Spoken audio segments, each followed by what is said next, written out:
therapist Jessica Bento.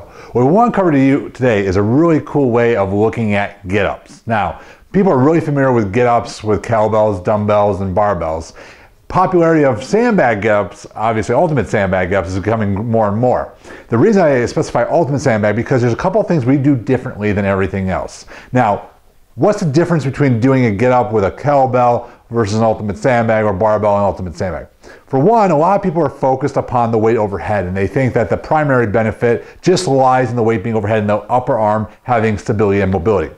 Obviously there's some benefit there, but there's a lot of lost benefits in what the ultimate sandbag brings in the get-up. A couple things we want to understand. It's still actually a very strong shoulder stability drill because a lot of people forget about the down shoulder.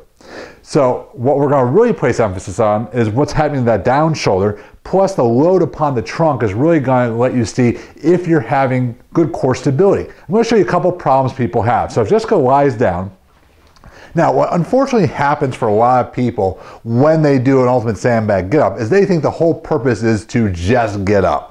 The first mistake they make is by just trying to get up, the straight leg pops off the ground. So just show them what that looks like when the leg pops off the ground. You'll see a lot of that. So right there we know a couple of things are missing. One is you're not connecting the body well. The core is not connecting to the entire body. Remember, your core is more than just your abs. It's also your hips. It's a lot of complex musculature too.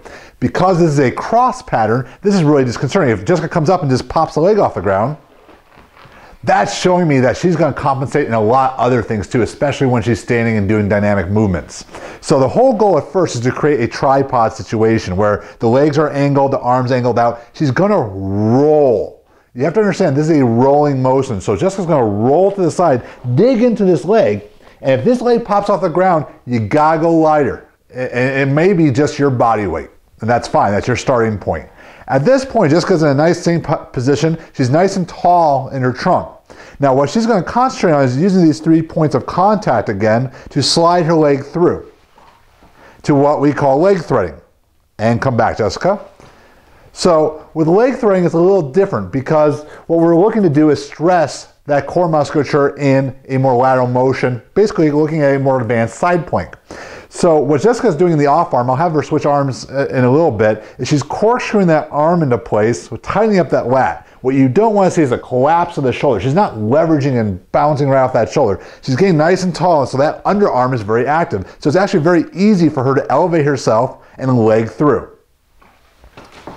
And then come back through. Now, the primary reason we work on leg threading and we don't do a lot of full get-ups is this. If Jessica were to go back down the ground, you'll notice that the USB is draped over her shoulder. So what ends up happening is it runs a little interference as she comes back down. How that plays out for you is that when you're performing the get-up, it starts you in a posture and position that's hard to get ground engaged, and it sort of throws off how you come up off the ground. I'd rather work from the top position and we can do some other things to stress your body. So again, Jessica's going, now if she's beginning, you'll see that the beginning is the USB's off the ground. You'll notice with the larger USBs, this becomes amplified, that sort of draping over the shoulder. So let's come back up. She leg throughs, come back to the ground.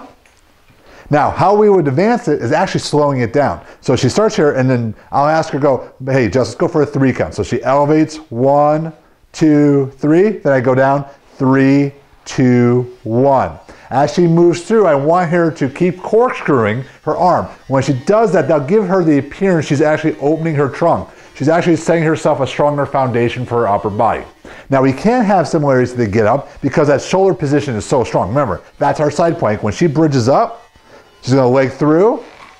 Now she's going to come back to a knee position. She's going to plant her knee, push her hips through. Now she's half kneeling. She can now drive all the way up. She's going to come back down, knee back, hip hinge, slide, leg through, and then she can come back. Let's see it one more time, Jess. Through, knee, up.